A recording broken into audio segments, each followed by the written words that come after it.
Hello everyone, कैसे हो आप सभी। आई होप सभी बच्चे अच्छे होंगे, मस्त होंगे, स्वस्थ होंगे और सभी की पढ़ाई एकदम बढ़िया चल रही होगी।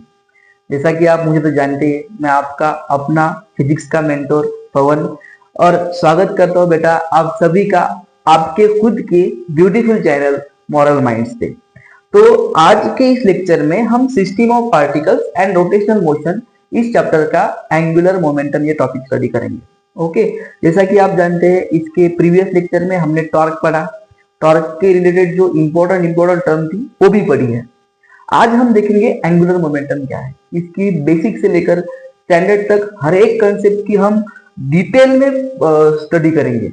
और आज के लेक्चर के बाद आपको एंगुलर मोमेंटम को इसके बाद इस आपको उसको स्टडी करने की जरूरत नहीं पड़ेगी। बहुत सिंपल टॉपिक है, बहुत सिंपल वे में हम पढ़ेंगे और बिंदास होकर पढ़ेंगे। पहले बात तो आप अपने दिमाग से अगर कोई प्रेशर है, कोई थॉट्स है, तो पूरा प्रेशर, पूरे थॉट जो है वो नेगेटिव थॉट्स को बाजू में रखो और freely, free of cost, free mind से अपने बोर्ड पे फोकस करो, क्योंकि टॉपिक इंपॉर्टेंट है और सिंपल है। और इतना सिंपल है कि आपको इस लेक्चर के बाद एंगुलर मोमेंटम के कंसेप्ट को इसके आगे देखने की जरूरत भी नहीं पड़ेगी। जब भी आपको एंगुलर मोमेंटम का कहीं पे कंसेप्ट देखने को मिलेगा या फिर कोई क्वेश्चन देखने को मिलेगा तो आप उसे चुटकियों में सॉल्व करोगे। ओके, तो चलो बेटा शुरू करते हैं।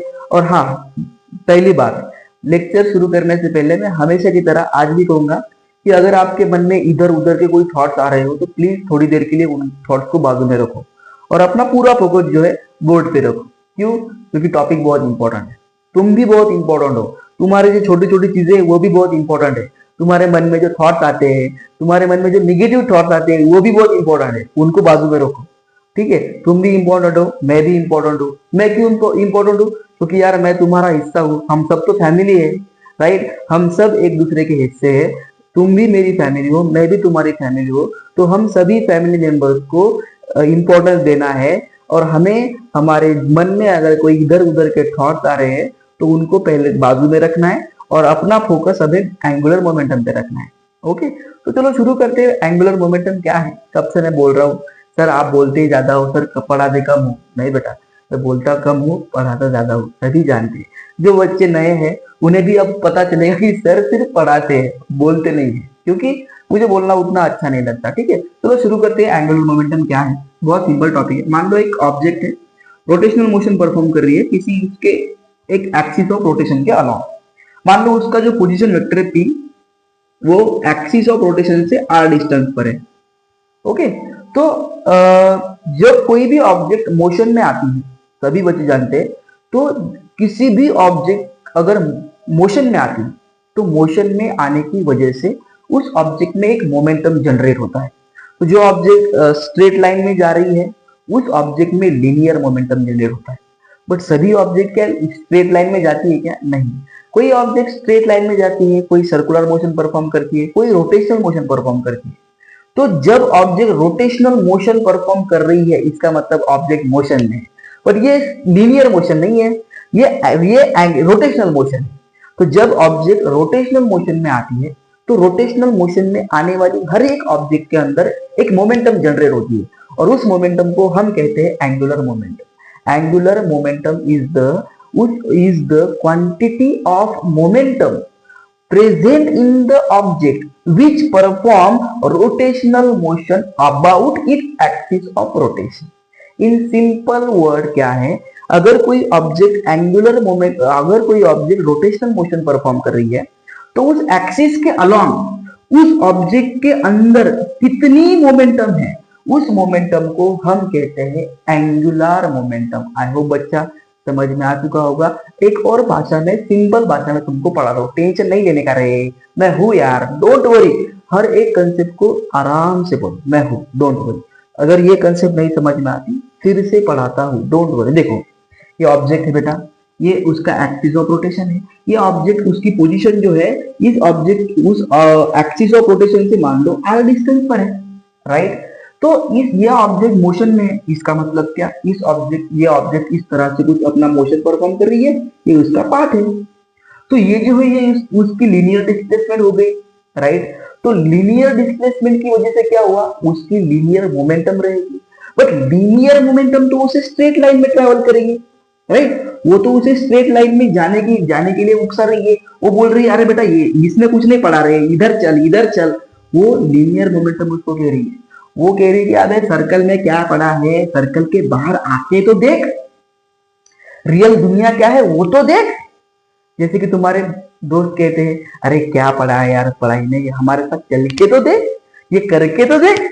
और जब तुम वो करके देखते हो फिर तुम्हें पता चलता है कि यार अगर तब पढ़ाई की होती तो आज ये दिन नहीं देखना होता। बट तुम्हारे लाइफ में मेरे जैसे, तुम्हारे ऑफलाइन के सर जैसे, तुम्हारे पेरेंट्स के जैसे बहुत सारे लोग हैं जो कहते हैं बेटा वो मत करके देख, यही करके देख क्योंकि इसी में तेरा भला है।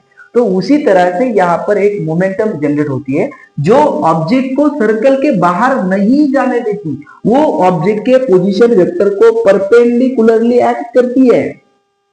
ओके, तो जो मोमेंटम पोजीशन वेक्टर को परपेंडिकुलर होती है ऐसी ऑब्जेक्ट के जो रोटेशनल मोशन परफॉर्म कर रही है किसी एक्सिस के अलॉन्ग, तो उस मोमेंटम को हम कहते हैं बेटा एंगुलर मोमेंटम। लीनियर मोमेंटम उसे सर्कल के बाहर जाने के लिए उकसा रही है, बट यहाँ पर एक और मोमेंटम जनरेट होती है जो ऑब्जेक्ट के पोजीशन वेक्टर को परपेंडिकुलर लगती है, और उस पोजीशन वेक्टर और उस टर्म को हम कहते हैं एंगुलर मोमेंटम।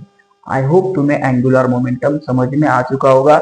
तीसरी बार सिंपल वर्ड में समझाता हूं, लीनियर मोमेंटम की जो मोमेंट है, ये जो लीनियर मोमेंटम हो रही है इस ऑब्जेक्ट में, इसके मोमेंट को हम कहते हैं angular momentum. So what is the definition of angular momentum? तो एंगुलर मोमेंटम की डेफिनेशन ये है, the moment of angular momentum. First definition of angular momentum, the moment of angular momentum of an object कौन सी object रे, कौन सी object, which perform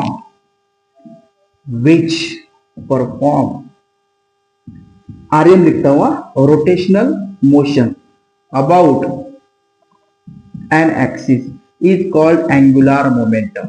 ठीक है, तो आई होप तुम्हें एंगुलर मोमेंटम की अभी देखने से समझ में आ चुकी है। बहुत सिंपल है, बहुत सिंपल। क्या कहती है, लीनियर मोमेंटम की जो मोमेंट है उसे हम कहते हैं एंगुलर मोमेंटम। ओके, तो लीनियर मोमेंटम की जो मोमेंट है उसे हम क्या कहते हैं, एंगुलर मोमेंटम। Simple word. तो angular momentum is represented by J, it is the cross product of R cross P. तो लीनियर मोमेंटम के साथ अगर तुम पोजीशन वेक्टर का क्रॉस करो तब तुम्हें जो मिलता है वो मिलता है तुम्हें एंगुलर मोमेंटम। तो angular momentum is the cross product of r and p, where r is the position vector and or r is the distance of object from axis of rotation and p is the linear momentum।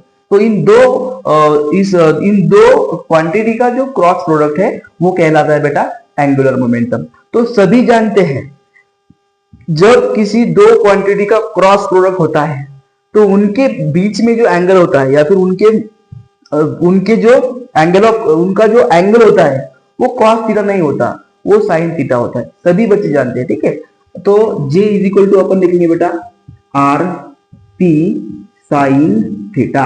Okay, क्योंकि cross product है, cross product का जो component रहता है theta का वो रहता है sine theta, where theta is the angle between R and P. Okay, तो सभी जानते हैं बेटा P इज इक्वल टू क्या होता है, P इज इक्वल टू होता है लीनियर मोमेंटम जिसका फॉर्मूला है m इंटू वी। ओके, तो P is equal to m into V मतलब क्या, यहां पर अपन पुट कर सकते हैं P is equal to M V. तो J इज इक्वल टू क्या आया J इज इक्वल टू आया m v r sin theta. This is the final formula for angular momentum. ये इकलौता फॉर्मूला है एंगुलर मोमेंटम का, J is equal to M V R sine theta. Simple formula है। इसके बाद हम torque के बारे में, टॉर्क और एंगुलर मोमेंटम के बीच में क्या रिलेशन है वो देखेंगे। तो angular momentum end moment of inertia के बीच में क्या रिलेशन है वो भी देखेंगे। ओके, तो J इज इक्वल टू क्या होता है M V R sine theta. यहाँ पर एक कंसेप्ट आती है कि एंगुलर मोमेंटम मैक्सिमम कब रहेगी, एंगुलर मोमेंटम मिनिमम कब रहेगी। तो देखो बेटा जब थीटा इज इक्वल टू 90 रहेगा मतलब एंगुलर मोमेंटम, सॉरी मतलब लीनियर मोमेंटम और आर, इन दोनों के बीच में का एंगल अगर 90 डिग्री रहा तब जो है अपनी एंगुलर मोमेंटम मैक्सिमम रहेगी और वो रहेगी एम वी आर। ठीक है, बुक्स में एंगुलर मोमेंटम को जे से भी रिप्रेजेंट करते हैं और कैपिटल एल से भी रिप्रेजेंट करते हैं। ठीक है, तो जे मैक्सिमम कब है, जब थीटा 90 डिग्री है, और मिनिमम कब है, जब थीटा जो है 0 है। तो थीटा 0 मतलब जे भी 0। तो जे मैक्सिमम रखने के लिए थीटा 90 करो, तब एम वी आर आएगा। और जब अगर तुम्हें एंगुलर मोमेंटम 0 करनी है तब थीटा क्या करो, 0 करो। अरे थीटा 0 है मतलब क्या, इस आर, ये पोजीशन वेक्टर और ये जो एंगल लीनियर मोमेंटम है, इनके बीच में कोई भी एंगल नहीं है, तो वो मोमेंटम कौन सी होगी, वो मोमेंटम लीनियर मोमेंटम होगी। मतलब ये जे भी ऐसा जा रहा है और ये आर, सॉरी ये पी भी ऐसा जा रहा है और आर भी ऐसा जा रहा है, तो ये तो लीनियर मोशन हुआ। तो उस केस में जो मोमेंटम रहेगी वो सिंपली लीनियर मोमेंटम रहेगी, बट एंगुलर नहीं रहेगी, लीनियर रहेगी। ओके, तो देखो J इज इक्वल टू 0 मतलब थीटा इज इक्वल टू 0 और थीटा इज इक्वल टू 90 मतलब क्या, जो अपनी एंगुलर मोमेंटम है वो मैक्सिमम है। ओके, देखो तो इसके डायमेंशन, तो इसका यूनिट क्या आएगा, इसका यूनिट आएगा, ऐसा यूनिट क्या आएगा बेटा इसका, ये मास का होता है केजी, राइट, वेलोसिटी का होता है मीटर पर सेकंड और रेडियस का होता है मीटर, राइट। तो KG metre into metre, metre का स्क्वायर अपॉन में क्या है बेटा, सेकंड। तो केजी मीटर स्क्वायर पर सेकंड, ये इसका यूनिट है। डायमेंशन भी निपटा दो इसके, डायमेंशन क्या आएगा रे, डायमेंशन तो बोलो केजी मतलब क्या, यम 1, राइट। यम मीटर का स्क्वायर मतलब क्या, एल का पावर 2, कैपिटल एल का पावर 2, और अपॉन में सेकंड मतलब टाइम का पावर -1। तो इसके डायमेंशन क्या है, m1 l2 t-1। ओके, तो आई होप तुम्हें अभी एंगुलर मोमेंटम की जो शुरुआत है उसका जो बेसिक इंट्रोडक्शन है वो समझ में आ चुका होगा। फिर से रिपीट करता हूँ, डोंट वरी, जब तक तुम्हें क्लियर नहीं होगा तब तक मैं रिपीट करूंगा। ओके, डोंट वरी बेटा, अरे स्ट्रेस मत लो, बिल्कुल स्ट्रेस मत लो। ओके, तुम्हें बिल्कुल भी स्ट्रेस नहीं लेना है, आराम से पढ़ना है। देखो क्या क्या क्या कहा मैंने, एंगुलर मोमेंटम के बारे में मैंने क्या कहा। तो एंगुलर मोमेंटम, अगर कोई ऑब्जेक्ट रोटेशनल मोशन परफॉर्म कर रही है तो उसके अंदर रहती है, तो वो जो ऑब्जेक्ट रोटेशनल मोशन परफॉर्म करेगी, तो रोटेशनल मोशन परफॉर्म कर रही है, इसका मतलब वो ऑब्जेक्ट मोशन में है, और जो ऑब्जेक्ट मोशन में रहती है उसके अंदर मोमेंटम भी जनरेट होती है। तो ये ऑब्जेक्ट भी मोशन में है बट ये रोटेशनल मोशन है, और रोटेशनल मोशन परफॉर्म करने वाली ऑब्जेक्ट में एंगुलर मोमेंटम रहती है। जो वो ऑब्जेक्ट का जो डिस्टेंस है आर, एक्सिस ऑफ रोटेशन के, उसको परपेंडिकुलर जो लीनियर मोमेंटम है, इन दो, ये आर का और ये पी का, इन दोनों का जो क्रॉस प्रोडक्ट है उसे हम एंगुलर मोमेंटम कहते हैं। ठीक है, तो लीनियर मोमेंटम के मोमेंट को भी कहा जाता है बेटा एंगुलर मोमेंटम, जो आर और पी का क्रॉस प्रोडक्ट है।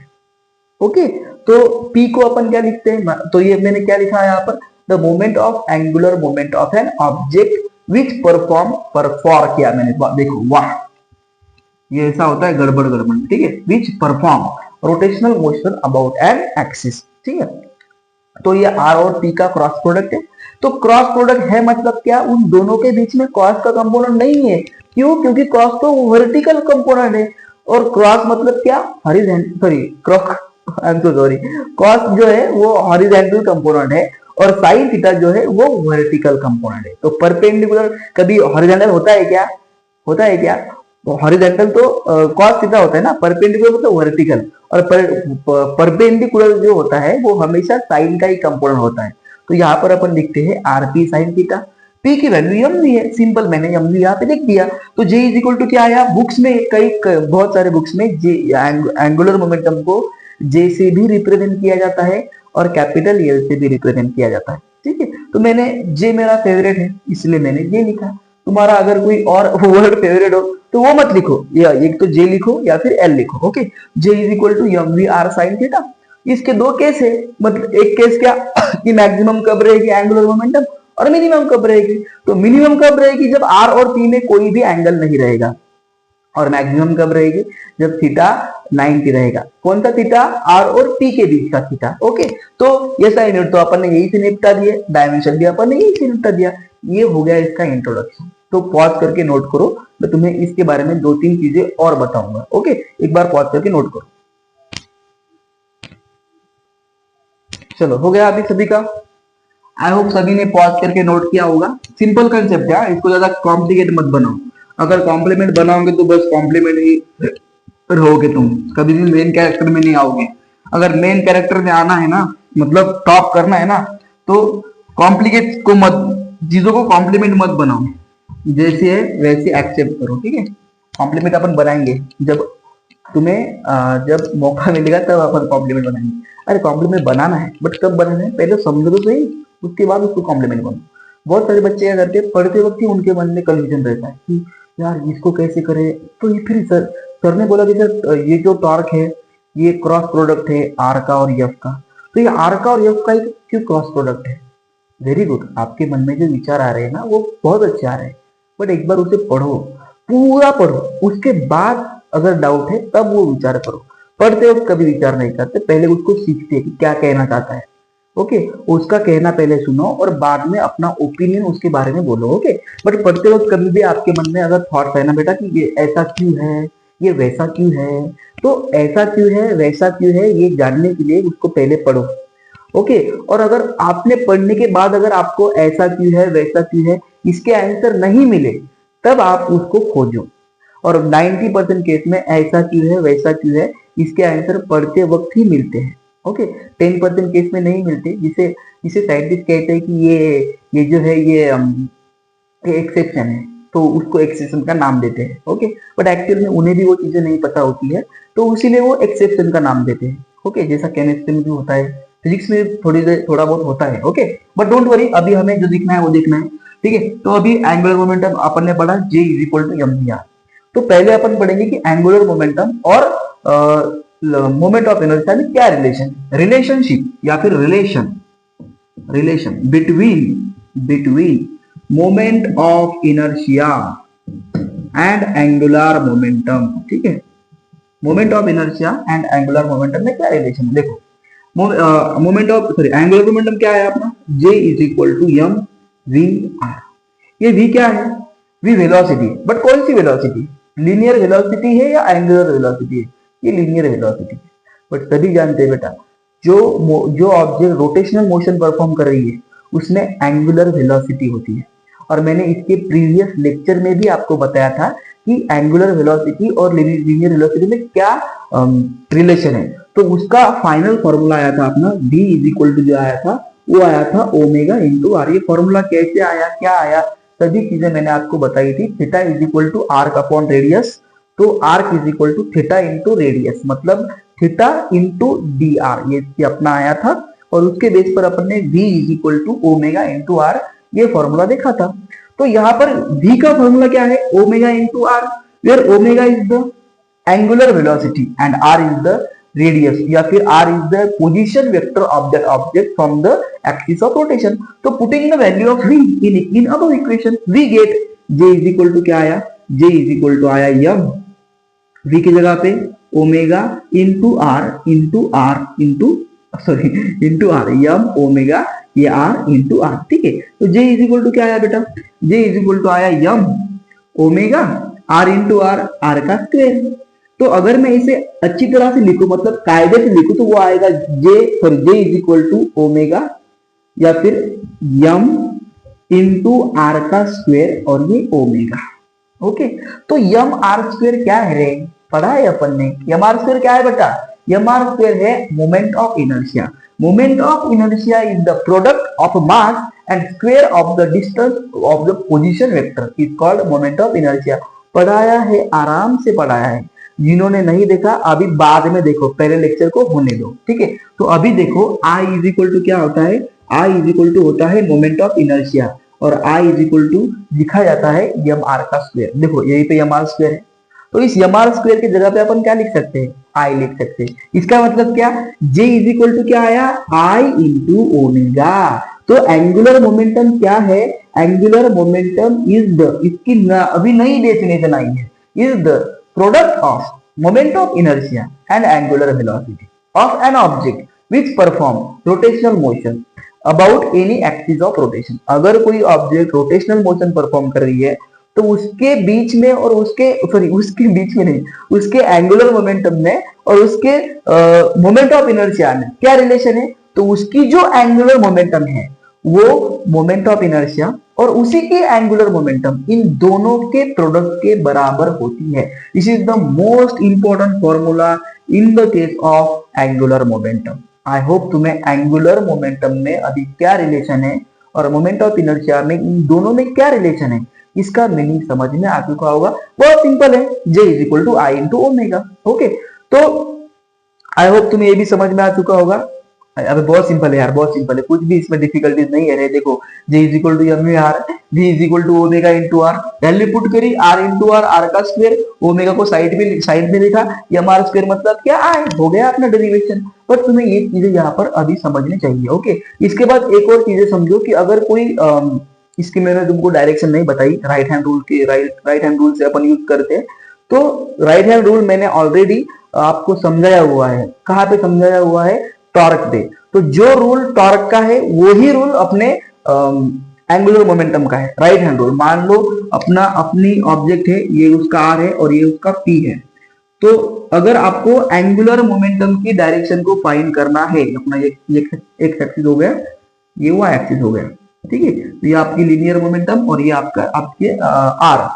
तो अगर आपको एंगुलर मोमेंटम का डिस्टेंस डायरेक्शन फाइंड करनी है तो क्या करो, आपके जो फोर फिंगर है वो आपके आर की तरफ रखो और उसको पी की तरफ कर्ल करो। ये जो आपका थंब है वो थंब आपको क्या डिस्क्राइब करेगा? एंगुलर मोमेंटम की डायरेक्शन रिप्रेजेंट करेगा, जो मैंने आपको टॉर्क में आराम से समझाया हुआ है। बहुत सिंपल है, कुछ नहीं, आर के जगह पे अपने फोर फिंगर को रखो और पी की तरफ ऐसे क्रॉस करो, ऐसे, ठीक है। जिस डायरेक्शन में आपका रिस्पेक्टेड थंब आएगा, मतलब ऐसे लाइक आएगा, तो ऐसे तो लाइक नहीं होता, लाइक ऐसे होता है। बट अगर मान लो कि अगर देखो, अगर आपने आर की तरफ ऐसे फोर फिंगर रखे और पी की तरफ उसे क्रॉस किया, कर्ल किया, तो जिस डायरेक्शन में आपका ये रिस्पेक्टेड थंब है, जो लाइक भी कर सकता है, वो तो आप नहीं करोगे। सॉरी, मैं मतलब कोई बच्चे कर सकते हैं, कोई नहीं करेंगे, कोई ऐसी कोई जरूरत नहीं है बेटा, आप फोकस करोगे।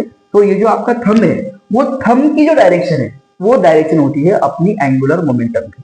तो आपने बहुत सारे रील्स में या फिर लेक्चर में देखा होगा कि एक बंदा आता है, वो क्या करता है, साइकिल का ऐसा टायर लेता है, उसको घुमाता है और बोलता है कि यहाँ पे टॉर्क नहीं लग रहा है, ठीक है, तो वो बैलेंस हो रही है। तो देखो, कोई भी ऑब्जेक्ट अगर रोटेशनल मोशन परफॉर्म करती है तो उसमें टॉर्क भी होता है और एंगुलर मोमेंटम भी होती है। तो जब तुम्हें ऐसा, मतलब ये टायर, मान लो ये टायर है, ये अपनी ये एक स्ट्रिंग है, आपने टायर को घुमाया और स्ट्रिंग पे तरफ रखा, तो क्या होगा, वो टायर नीचे नहीं गिरेगा, ठीक है। क्यों नहीं गिरेगा? क्योंकि उसके अंदर मोशन है और उसके अंदर एंगुलर मोमेंटम भी है। तो ये एंगुलर मोमेंटम क्या करेगी, उसको बैलेंस करेगी और टॉर्क भी उसे बैलेंस करेगा। तो अगर आप उसको एंटी क्लॉकवाइज घुमाओगे तो वो, सॉरी, अगर आप उसको क्लॉकवाइज घुमाओगे तो वो अंदर की तरफ आने की कोशिश करेगा। क्यों? क्योंकि उसकी जो डायरेक्शन है वो, अगर आप उसको राइट हैंड रूल अप्लाई करोगे तो उस केस में क्या होगा, वो अंदर की तरफ आने की कोशिश करेगा। मान लो अपने पास अपने पास ये आर है और ऑब्जेक्ट ऐसे रोटेट हो रही है, ओके, तो इसका नीचे से फोर्स है, तो इसका जो ये आर है और ये नीचे अपना एफ जी है। क्यों? क्योंकि ऑब्जेक्ट के ऊपर अभी ग्रेविटेशनल फोर्स लग रहा है। आराम से, don't worry, relax, don't worry. देखो, मैं क्या कहने की कोशिश कर रहा हूं, आपको बहुत सारे लेक्चर में, बहुत सारे वीडियोस में, बहुत सारी रील्स में आपको एक टायर दिया जाता है साइकिल का, उसको ऐसे घुमाते हैं, एक स्प्रिंग रहती है, उसको वो टायर लगाते हैं और आपको कहते हैं कि ये देखो अब ये गिर नहीं रहा है। तो ये क्यों नहीं गिर रहा है? ये एंगुलर मोमेंटम की वजह से नहीं गिर रहा है। क्यों? क्योंकि वो ऑब्जेक्ट मोशन में है, उसके अंदर एक्सटर्नल टॉर्क भी है और उसके अंदर एंगुलर मोमेंटम भी है।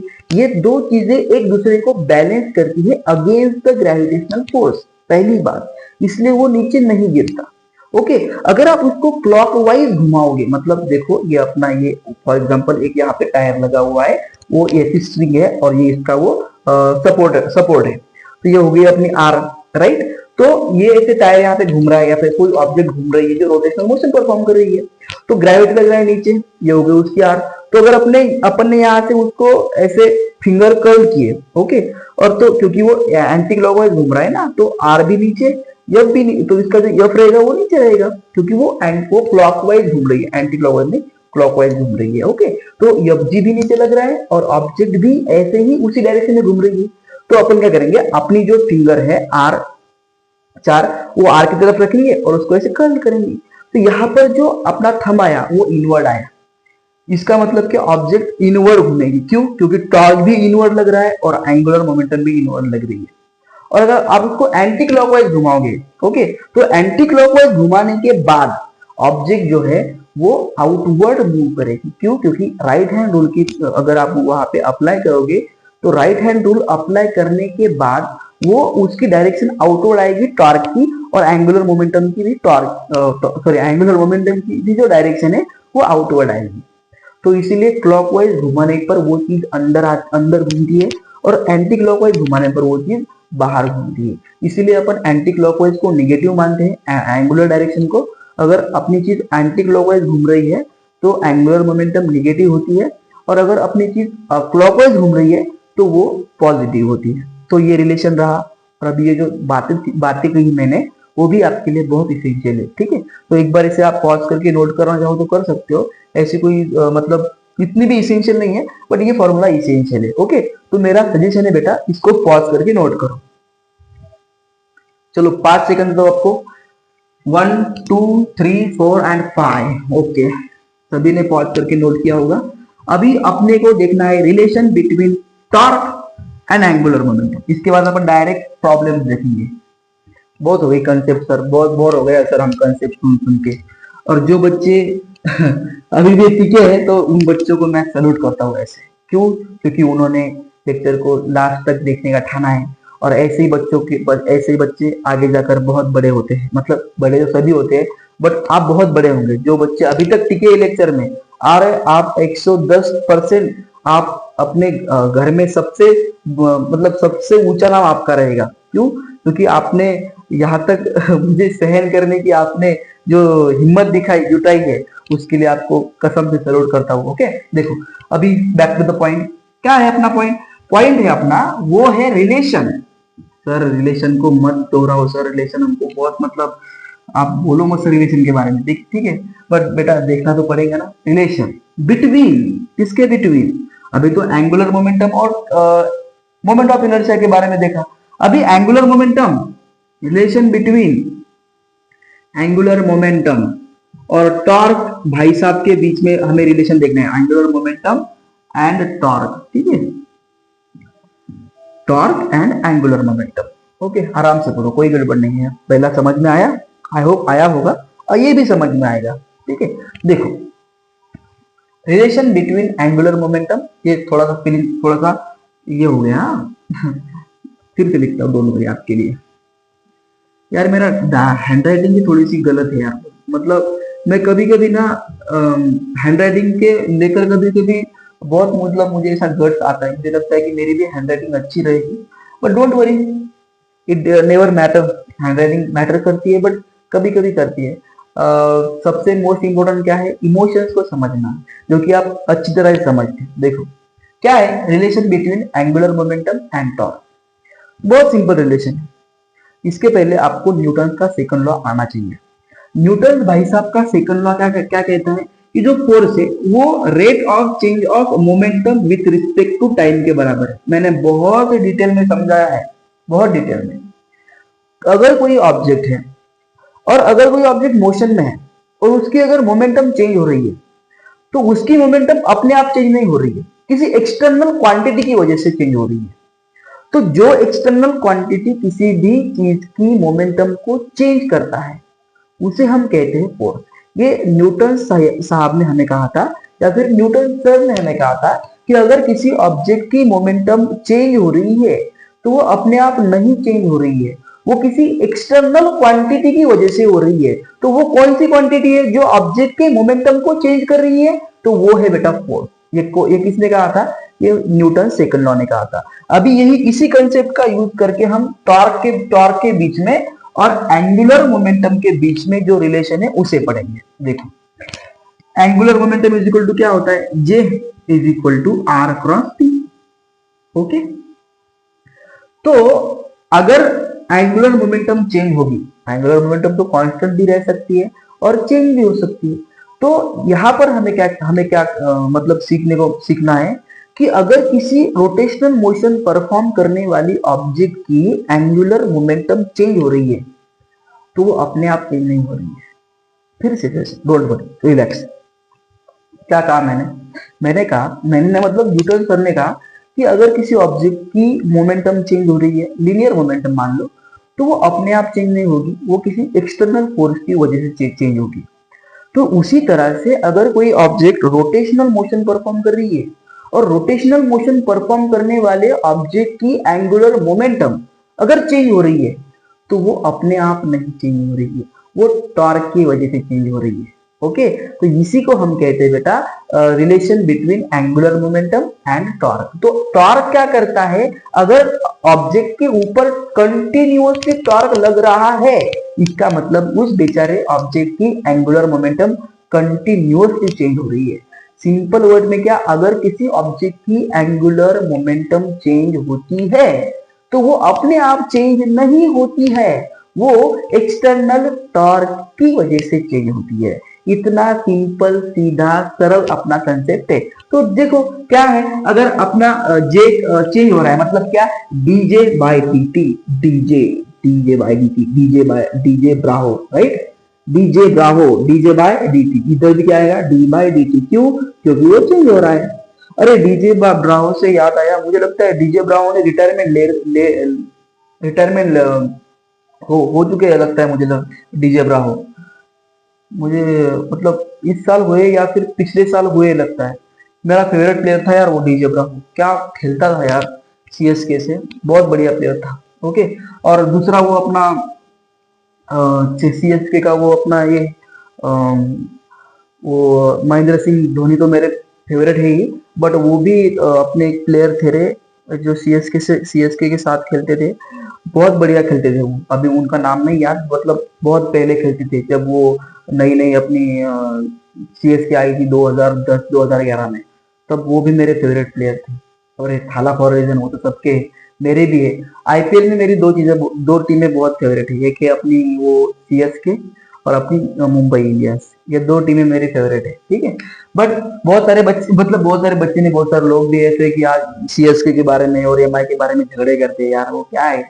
ओके भाई, तो तुम्हारी कौन सी फेवरेट टीम है तुम मुझे कमेंट्स में बताओगे। देखो डीजे बाय डीटी, तो डीजे बाय डीटी मतलब क्या, rate of change of angular momentum with respect to time. तो यहाँ पर क्या लगेगा अपना derivation of R cross P with respect to time. तो चेन रूल सभी को आता है, first function into derivation of second function plus second function into derivation of first function. तो लिखो यहाँ पर DJ by DT as it is आएगा।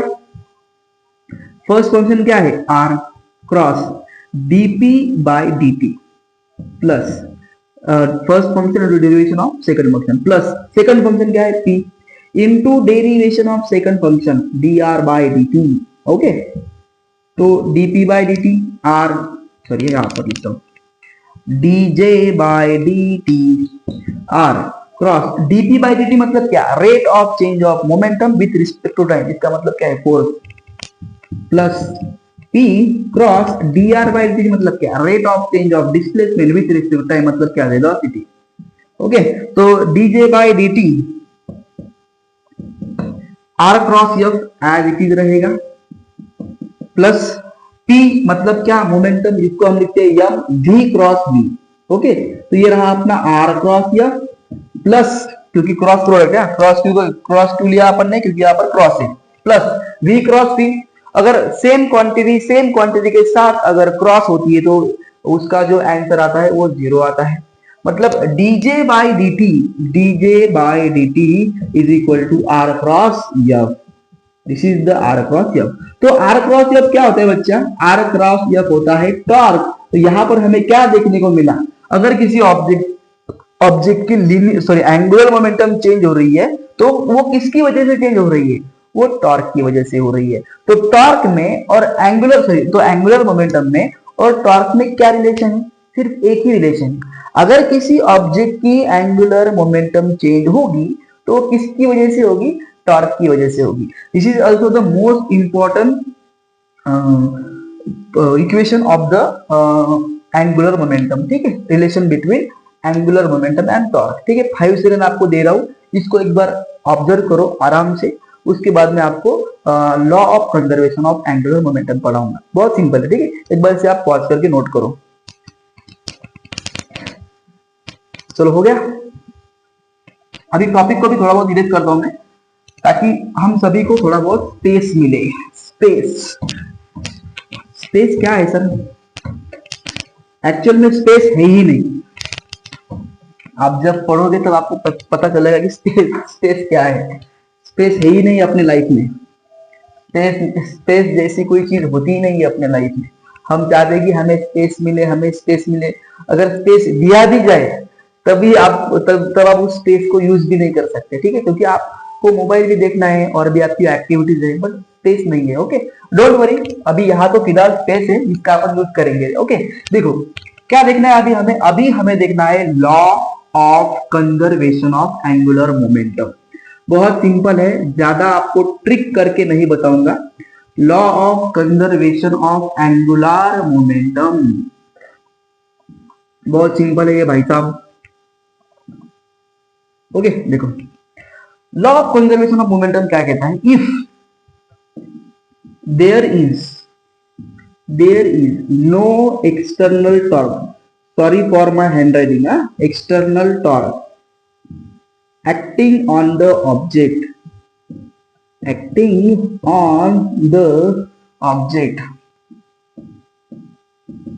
then the angular momentum is conserved, या फिर is constant भी लिखता हूं। ठीक है, is constant। पहले समझो इसको। देखो अगर किसी ऑब्जेक्ट के, अभी अपन ने क्या देखा, अगर किसी ऑब्जेक्ट की एंगुलर मोमेंटम चेंज हो रही है तो वो किसकी वजह से चेंज हो रही है? वो टॉर्क की वजह से चेंज हो रही है। तो यहाँ पर क्या कहते हैं कि अगर किसी ऑब्जेक्ट के ऊपर एक्सटर्नल टॉर्क नहीं लग रहा है, मतलब उस ऑब्जेक्ट के ऊपर एक्सटर्नल टॉर्क एक्ट ही नहीं हो रहा है, तो उस केस में उस ऑब्जेक्ट की जो एंगुलर मोमेंटम होती है वो होती है बेटा constant. DJ by DT is equal to क्या था? 0 था। 0 मतलब क्या? मतलब टॉर्क है ही नहीं। तो कौन सी क्वांटिटी का डेरिवेशन 0 होता है? जो क्वांटिटी कांस्टेंट है उस क्वांटिटी का जो उस क्वांटिटी का जो डेरिवेशन रहता है वो 0 होता है। मतलब dj by dt is equal to 0। इसका मतलब क्या? It is implies that j is equal to constant. But ये कब है? जब किसी भी ऑब्जेक्ट के ऊपर एक्सटर्नल टॉर्क नहीं लग रहा है तब। अगर किसी ऑब्जेक्ट के ऊपर एक्सटर्नल टॉर्क नहीं लग रहा है, जो रोटेशनल मोशन परफॉर्म कर रही है, तो उस केस में उसकी जो एंगुलर मोमेंटम रहती है वो कांस्टेंट रहती है। I hope you guys understand this. Okay, बहुत सिंपल है। ओके, तो देखो अभी हमें इसे डिटेल में पढ़ना है। ओके, तो J is equal to constant मतलब क्या? J is equal to I omega की वैल्यू भी कांस्टेंट रहेगी। कब? जब किसी ऑब्जेक्ट के ऊपर कोई एक्सटर्नल टॉर्क नहीं लगेगा तब। तो मान लो अपने पास एक, इसको अपन 3 एग्जांपल से पढ़ेंगे। ठीक है, अभी फिलहाल इतना समझो कि law of conservation of angular momentum क्या है कि अगर किसी ऑब्जेक्ट के ऊपर एक्सटर्नल टॉर्क नहीं लगता तब वो ऑब्जेक्ट की एंगुलर मोमेंटम कांस्टेंट रहती है। ओके, अभी देखो मान लो अपने पास एक पाइप है, एक प्लास्टिक का पाइप है, इस तरीके से। उस प्लास्टिक के पाइप में अपन ने क्या किया? एक स्ट्रिंग अटैच की। उस स्ट्रिंग को अपन ने फॉर एग्जांपल एक स्टोन अटैच किया और उसको ऐसे रोटेट किया। ठीक है, मान लो ऐसे वो इस तरीके से है और ऐसे अपन उसको रोटेट कर रहे हैं। और उसकी जो एक वो जो अपनी रोप है, स्ट्रिंग है, उसका एक एंड उस पाइप के नीचे। तो अपन क्या करें? उसको ऐसे घुमा रहे हैं और उसको उसके जो स्ट्रिंग है उसको नीचे थोड़ा बहुत उसको अपन खींच रहे हैं। तो जब ये स्ट्रिंग नीचे से थोड़ी बहुत खींच जाएगी तब ये जो रेडियस है उसकी वो भी कम हो जाएगी। तो अब क्या हुआ?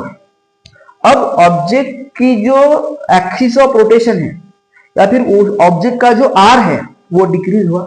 तो ऑब्जेक्ट का आर डिक्रीज हुआ मतलब क्या? उसका मोमेंट ऑफ इनर्शिया डिक्रीज हुआ। तो जब इस केस में ऑब्जेक्ट का मोमेंट ऑफ इनर्शिया डिक्रीज होगा, बट एक्सटर्नल टॉर्क तो लग ही नहीं रहा है इस केस में। ओके, तो जब ऑब्जेक्ट का मोमेंट ऑफ इनर्शिया डिक्रीज होगा तो उसकी जो एंगुलर मोमेंटम है वो कांस्टेंट रहेगी, तो उसको उसकी एंगुलर मोमेंटम को कांस्टेंट ही रखना है। तो जितना उसका मोमेंट ऑफ इनर्शिया डिक्रीज होगा उतनी उसकी एंगुलर मोमेंटम बढ़ेगी। क्यों? ताकि अपनी जो एंगुलर मोमेंटम है, सॉरी एंगुलर वेलोसिटी बढ़ेगी। क्यों? क्योंकि अपनी जो एंगुलर मोमेंटम है वो कांस्टेंट रहे। फिर से बोलता हूं, डोंट वरी, आराम से पढ़ेंगे। देखो क्या है, अपन ने एक स्ट्रिंग पकड़ी, पहले यहाँ तक थी, उसकी जो रेडियस थी अभी फिलहाल यहाँ तक थी, ठीक है। तो उसको अपन ने रोटेट किया, रोटेट करते वक्त क्या हुआ, वो रोटेशनल मोशन परफॉर्म कर रही है। अभी कोई उसके ऊपर एक्सटर्नल टॉर्क नहीं लग रहा है, इसका मतलब क्या, उसकी एंगुलर मोमेंटम कांस्टेंट है। बट अपन ने क्या किया, उसकी जो रोप है या फिर स्ट्रिंग है वो थोड़ी सी अपन ने नीचे उसको खींचा, तो वो ये डिस्टेंस भी कम होगा। तो पहले वो यहाँ पर थी, अभी वो यहाँ पर है, राइट। तो अभी उसकी रेडियस कम हो गई, मतलब क्या, उसका मोमेंट ऑफ इनर्शिया कम हो गया। क्यों? क्योंकि उसका डिस्टेंस जो था एक्सिस ऑफ रोटेशन से वो घट गया, तो उसका मोमेंट ऑफ इनर्शिया कम हो गया। बट अभी एक्सटर्नल टॉर्क तो नहीं लग रहा है, तो उसको तो एंगुलर मोमेंटम कांस्टेंट रखनी है। तो उस केस में क्या होता है, उसका जितना मोमेंट ऑफ इनर्शिया कम हुआ उतनी ही उसकी एंगुलर मोमेंटम बढ़ेगी, और उसकी उतने एंगुलर मोमेंटम बढ़ने की वजह से उसकी एंगुलर वेलोसिटी बढ़ने की वजह से उसकी जो एंगुलर मोमेंटम है वो कांस्टेंट रहेगी। ओके, मतलब मान लो अगर उसकी मोमेंट ऑफ इनर्शिया 3 से कम, मतलब अगर 3 टाइम कम हो गया तो उसकी एंगुलर वेलोसिटी 3 टाइम्स ज्यादा बढ़ेगी। मतलब अगर फॉर एग्जांपल उसका जो मोमेंट ऑफ इनर्शिया है वो फॉर एग्जांपल 5 टाइम्स घट गया, मतलब डिक्रीज हो गया, तो उसकी एंगुलर वेलोसिटी 5 टाइम्स बढ़ेगी। क्यों? ताकि अपनी जो एंगुलर मोमेंटम है वो कांस्टेंट रहे। ठीक है, एक और एग्जांपल लेते हैं अपन। मान लो एक स्विमर है, जो जाते हैं ना वो स्विमिंग पूल में, वो ऊपर से लेकर नीचे जंप करते हैं, रोल होते हैं, ठीक है।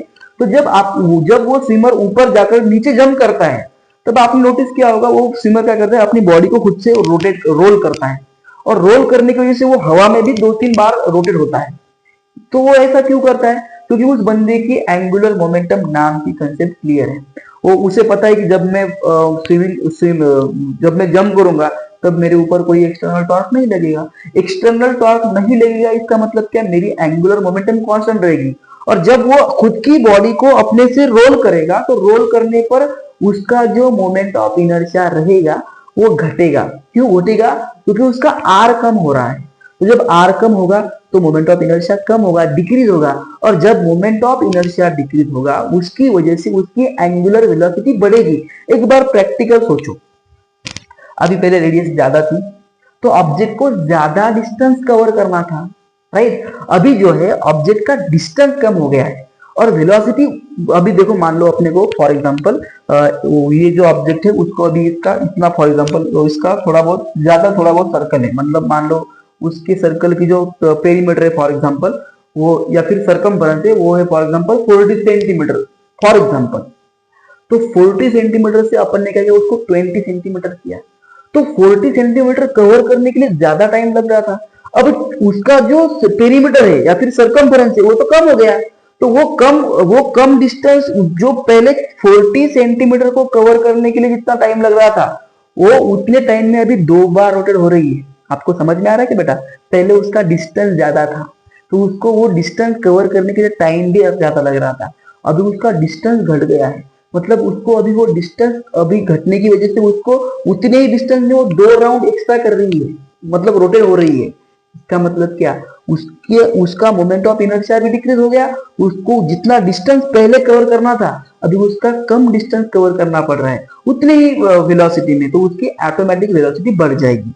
आई होप मेरे जो मैं आपको कहना चाह रहा हूं आपके दिल और दिमाग तक पहुंच चुका होगा। ओके, तो जब मोमेंट ऑफ इनर्शिया डिक्रीज होता है, अगर एक्सटर्नल टॉर्क नहीं लग रहा है, तो उस केस में जितना मोमेंट ऑफ इनर्शिया डिक्रीज हुआ उतनी एंगुलर वेलोसिटी बढ़ेगी। इसका एक और एग्जांपल लेते हैं अपन। मान लो अपने पास 2 डंबल है, बुक में भी दिए हैं, और एक बैले डांसर है जो ऐसे बैले डांस करके ना वो डांसर है, उसके मान लो ऐसे हाथ जो है ऐसे स्प्रेड है और वो बेचारी रोटेट हो रही है। तो जब उसके हाथ ऐसे रोटेट होते हैं तब उसका एंगुलर स्पीड कम होता है, बट अगर उसने अपने हाथ ऐसे कर लिए और वो रोटेट हो रही है तो उस केस में उसकी जो एंगुलर उसका जो स्पीड है वो बढ़ता है। ठीक है, ये मैं आपको क्यों बता रहा हूँ, क्योंकि उसके ऊपर क्वेश्चन होते हैं। और अभी मैं आपको बताऊंगा अगर आपको ऐसे क्वेश्चन पूछे तो क्या करते। तो पहले उसके उस बेचारी के हाथ ऐसे थे तो उसका एंगुलर स्पीड थोड़ा सा कम था, बट अगर वो जब अपने हाथ ऐसे अपने अंदर सिकुड़ लेगी तो उसका एंगुलर स्पीड बढ़ेगा। ऐसा क्यों रे? ऐसा इसलिए क्योंकि जब उसके ऐसे हैंड उसके स्प्रेड थे तो हैंड स्प्रेड होने की वजह से क्या हुआ, उसका जो मोमेंट ऑफ इनर्शिया था वो पहले ज्यादा था बट अभी कम है। तो मोमेंट ऑफ इनर्शिया पहले ज्यादा था मतलब उसकी एंगुलर वेलोसिटी कम कम थी। अभी उस बेचारी ने अपने हाथ ऐसे सिकुड़ लिए, इसका मतलब क्या, उस बेचारी के सॉरी उस बैलेट डांसर के, बेचारी बोल रहा हूं मैं, उस बैलेट डांसर के जो हाथ है अभी उसने सिकुड़ लिए, इसका मतलब उसका मोमेंट ऑफ इनर्शिया कम हो गया। तो जितना मोमेंट ऑफ इनर्शिया कम हुआ और उतनी उसकी एंगुलर वेलोसिटी बढ़ेगी। और प्लस क्या, पहले उसकी उस बेचारी के ऐसे हाथ ऐसे स्प्रेड थे तो उसको एयर भी थोड़ी बहुत रेजिस्टेंस कर रही थी। अभी उसको एयर भी रेजिस्टेंस नहीं करेगी, कुछ भी नहीं रेजिस्टेंस करेगा, अभी उसको एयर भी कम रेजिस्टेंस करेगी और उसका मोमेंट ऑफ इनर्शिया डिक्रीज हुआ। तो जितना मोमेंट ऑफ इनर्शिया डिक्रीज हुआ उतनी उसकी एंगुलर वेलोसिटी बढ़ गई। ये मैं आपको समझा रहा था। ठीक है, तो जब एंगुलर मोमेंटम कांस्टेंट होती है तब एक्सटर्नल टॉर्क जीरो होता है, ये अपन ने पढ़ा। या फिर अगर एक्सटर्नल टॉर्क नहीं होता तब एंगुलर मोमेंटम जीरो होती है, सॉरी कांस्टेंट होती है, ये अपन ने पढ़ा।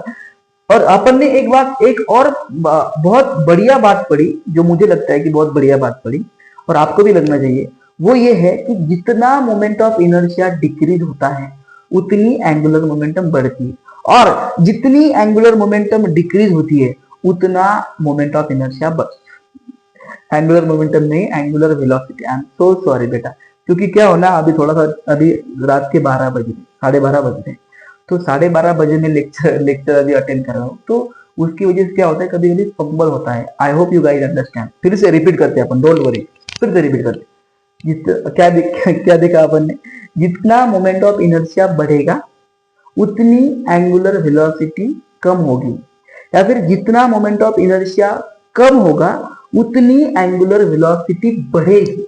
क्यों बढ़ेगी? क्योंकि उसको एंगुलर मोमेंटम को कांस्टेंट रखना है, और अगर मोमेंट ऑफ इनर्शिया कम हुआ मतलब आर कम हुआ तो उसे डिस्टेंस भी बहुत कम करना है, उसके एंगुलर डिस्प्लेसमेंट भी थोड़ी सी कम होगी, तो जाहिर सी बात है उसका स्पीड भी बढ़ेगा, राइट। तो ये सब चीजें अपन ने पढ़ी। अभी मैं इसके ऊपर आपको 2-3 क्वेश्चन ऐसे ही आपको डिस्कस करता हूँ, मतलब इसके कल के लेक्चर में, इसका जो नेक्स्ट लेक्चर है, हमें टॉर्क के प्रॉब्लम और एंगुलर मोमेंटम के प्रॉब्लम एक साथ पढ़ने, ठीक है। जो टॉप इंपॉर्टेंट क्वेश्चन है वो हमें एक साथ पढ़ने। आज भी आपके कुछ प्रॉब्लम्स में यहाँ पर लिख के कवर करूंगा, बट पहले जनरल प्रॉब्लम देखो कि कैसे करते हैं। मान लो एक ऑब्जेक्ट है, एक ऑब्जेक्ट की या फिर किसी चाइल्ड की या फिर किसी भी XYZ ऑब्जेक्ट की मोमेंट ऑफ इनर्शिया है, वो 2 टाइम्स बढ़ गया। उसका मोमेंट ऑफ इनर्शिया पहले I था, अभी 2I है, तो उसकी एंगुलर वेलोसिटी क्या रहेगी? उसकी एंगुलर वेलोसिटी ω/2 रहेगी। क्यों? क्योंकि उसका मोमेंट ऑफ इनर्शिया 2 टाइम्स बढ़ा। तो मैंने क्या कहा, जितना टाइम्स मोमेंट ऑफ इनर्शिया बढ़ता है उतनी टाइम्स एंगुलर वेलोसिटी घटती है। मान लो अपने पास एक बैलेट डांसर है, बैलेट डांसर की जो एंगुलर वेलोसिटी है पहले थी 20 रेडियन पर सेकंड, अभी उसकी 10 रेडियन पर सेकंड। ओके, तो अभी उसका मोमेंट ऑफ इनर्शिया क्या रहेगा? पहले 20 रेडियन पर सेकंड थी, अभी 10 रेडियन पर सेकंड है, मतलब क्या 2 टाइम्स घट गई।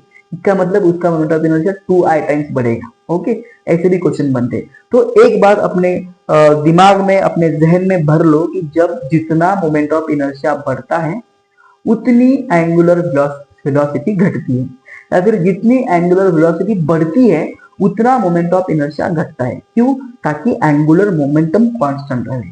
ठीक है, यही कहता है अपना law of conservation of angular momentum. I hope तुम्हें समझ में आ चुका होगा। पॉज करके इसे नोट करना चाहो तो तुम कर सकते हो, इसे नोट करने की जरूरत नहीं है, बट अगर इसे करना चाहो तो कर सकते हो। ओके,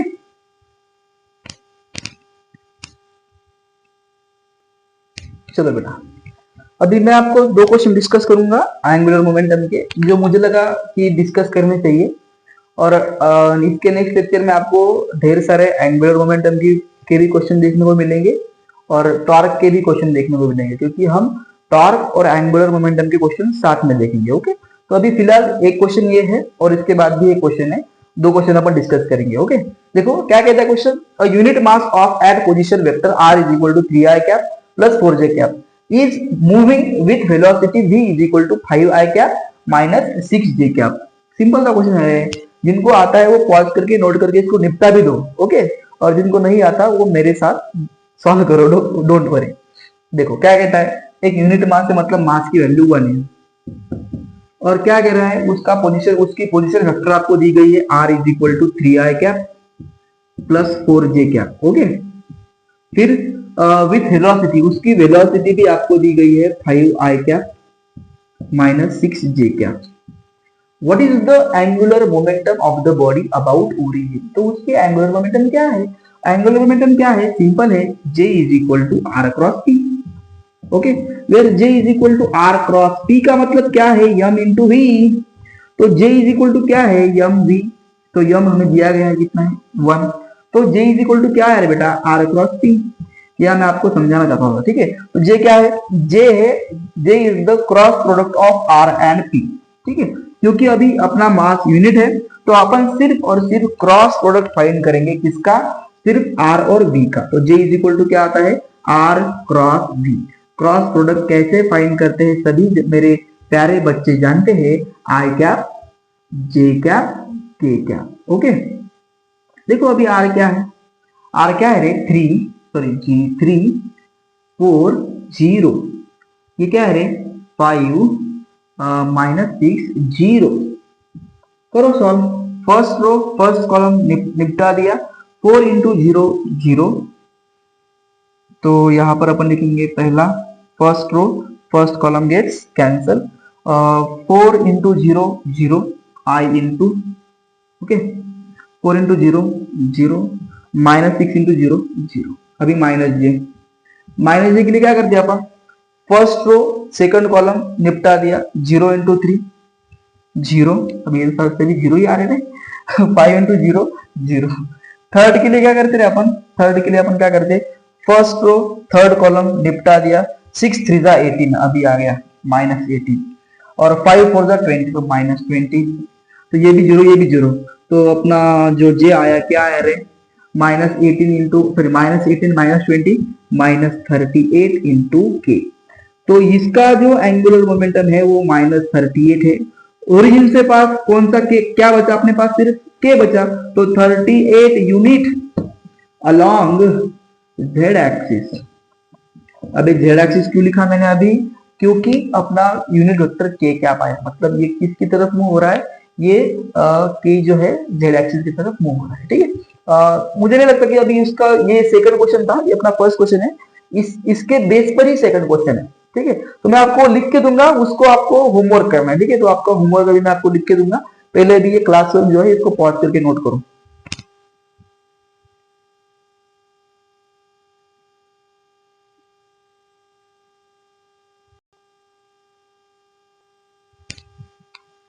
तो चलो सभी बच्चे इस क्वेश्चन को लिखेंगे और सॉल्व करेंगे, ठीक है। ये आपका होमवर्क है, HWA, ओके। तो आई होप बेटा आपको पूरा लेक्चर समझ में आ चुका होगा। अभी तो हमें और लेक्चर देखने हैं, और अभी ये जो हमने एंगुलर मोमेंटम की हर एक कंसेप्ट डिटेल में पढ़ी है कि एंगुलर मोमेंटम में और टॉर्क में क्या रिलेशन है, मोमेंट ऑफ इनर्शिया में क्या रिलेशन है, ओके।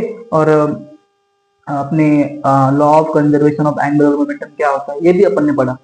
इसका नेक्स्ट लेक्चर में आपको एंगुलर मोमेंटम के क्वेश्चन भी देखने को मिलेंगे, और टॉर्क के क्वेश्चन भी देखने को मिलेंगे। मैं टॉप 20 क्वेश्चन आपके लिए लाऊंगा, इसमें कुछ पीवाईक्यू भी रहेंगे और कुछ एक्सपेक्टेड क्वेश्चन भी रहेंगे। तो जैसा आपने इस लेक्चर को सपोर्ट किया है, उसी तरह से आप उसे भी सपोर्ट करिएगा, ताकि जो है आपकी जो क्वेश्चन की जो प्रैक्टिस है वो ये और हो जाए। ये क्वेश्चन मैंने आपको ये पीवाईक्यू बेटा, हो सके तो इसे पॉज करके सॉल्व करो, अगर नहीं होता तो मुझे बताओ कमेंट्स में, मैं आपको इसे भी सॉल्व करके दूंगा। अब अपनी लिस्ट में ये भी क्वेश्चन है इसके नेक्स्ट लेक्चर में, तभी मैं आपको उसमें भी आपको देखने को मिलेगा, ठीक है। तो आई होप आपको सभी चीजें समझ में आ चुकी होगी। तो आज के लिए बस इतना ही था बेटा। Thanks for watching guys and always stay blessed.